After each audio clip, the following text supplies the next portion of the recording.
Hey, Chihiro. Hello? Chihiro, we go out.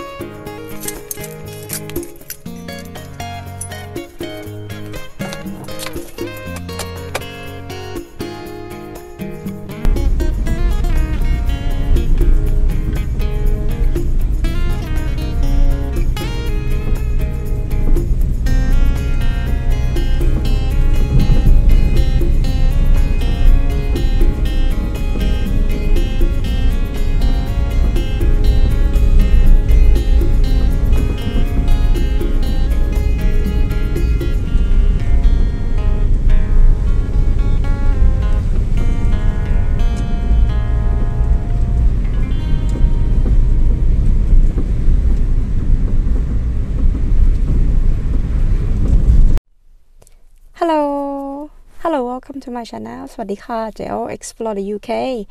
ก็วันนี้จะพามาเดินป่าเอาพามาน้อยมาตอนนี้เขาครั้งแรกเลยที่แบบว่าพามาออกนอกสถานที่ส่วนใหญ่ก็จะเดินอยู่แถวบ้านก็จะพามาดูแบบว่าจุดนี้เป็นจุดที่แบบว่ามีประวัติศาสตร์ที่เขาแบบว่าโหดมากมันเข้ากันในช่วงฤดูกาลฮาโลวีนมากแต่ว่าวันฮาโลวีนก็ได้ผ่านมาแล้วเจ๊ก็มี trick or treat ก็มีขนมเอาไปแจกเด็กๆแล้วก็อยากกลับไปดูวิดีโอก่อนเจ๊พาไปดูพัมคินที่นี่แล้วก็แกะสลักพัมคินแล้วก็เอาไปที่นี่มันถือว่าถ้าเกิดเราเอาลูกฟักนะพัมคินวางไว้หน้าบ้านแล้วก็จุดเทียนถือว่าเราเล่นเกมนั้นเราก็ต้องซื้อของขวัญไปให้เด็กน้อยก็จะมีเด็กน้อยๆที่เข้ามาเคาะประตูเราก็ทำแบบว่าให้เขากลัววันนี้เจ้าก็จะพามาเลาะตะลุยป่ากับเจ้าหมาน้อยชิฮิโร่เฮ้ยตอนนี้เรามาถึงแล้วเราเข้าไปดูในป้ายเอาเจ้าหมาน้อย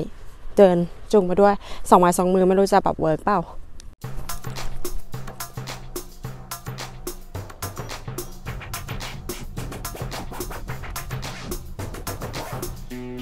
เขาบอกว่า dog walker ก็ dog must be kept on short lane when no pets dog bear livestock โอเคเราต้องจูงหมาต้องมีเชือกจูงหมาแบบนี้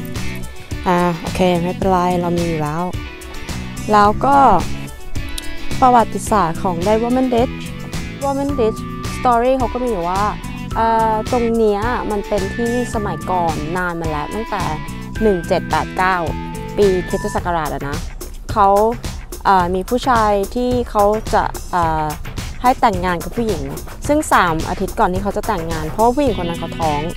เขาก็ทำการฆ่าผู้หญิงแล้วก็เขาก็เอามาฝังไว้ที่นี่ว่างั้นเถอะพอเขาจับได้เขาก็เลยจับผู้ชายแบบว่าใส่แบบเนี้ยแขวนไว้หลายปีเลยแล้วจนเขาเอาลงมาเขาก็จะเอาไปฝังมันก็เลยเรียกที่นี่ว่า Woman Ditch ก็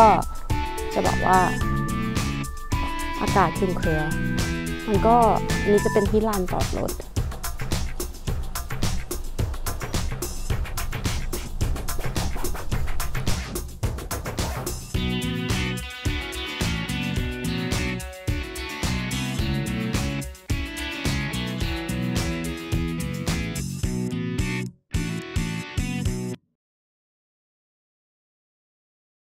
เราก็เข้าไปดูกัน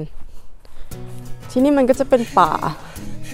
เดี๋ยวหาทางเดินให้เจอก่อนมันก็จะเป็นป่าแบบนี้วันนี้ไม่ค่อยน่าเดินเท่าไหร่เพราะว่าบรรยากาศ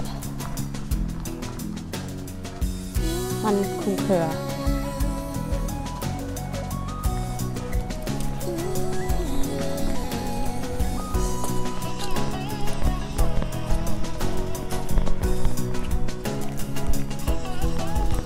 มี Navigator บอกแล้วว่าจะได้เจ้าตัวนี้เป็น Navigator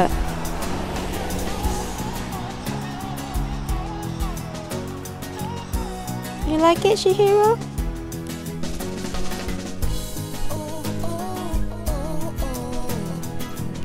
เดินไปก็ไม่แน่ใจว่าเราจะเจออะไรไหมเราก็เดินไปสักนิดนึงเหมือนสโนว์ไวท์อะค่ะเดินไปมันก็จะมีป่าอย่างนี้ก็จะมีต้นกาฝากแล้วมันก็สวยดี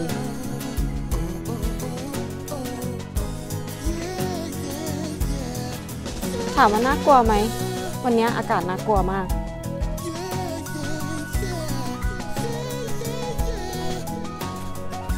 บรรยากาศก็เนี่ยนะ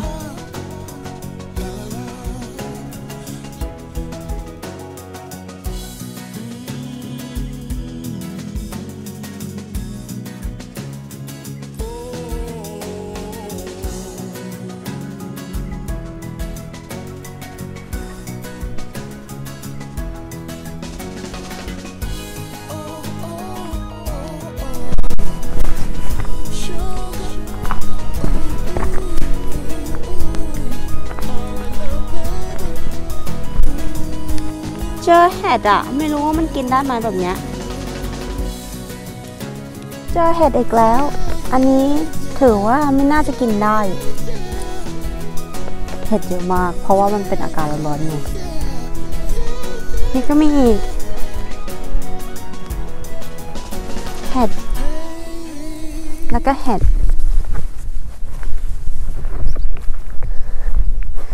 โอ้แล้วก็เห็ดอันนี้เป็นสีสวยมากแต่อาจจะเป็นพิษ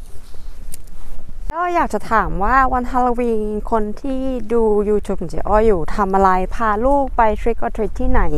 หรือว่าไม่ได้ทำอะไรหรือไปปาร์ตี้ยังไง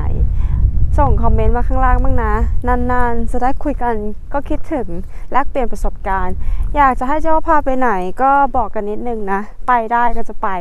เดี๋ยวถ้าคราวหน้าเจ๊อ้อไปเจ๊อ้อคิดว่าเจ๊อ้อจะพาไปหาของกิน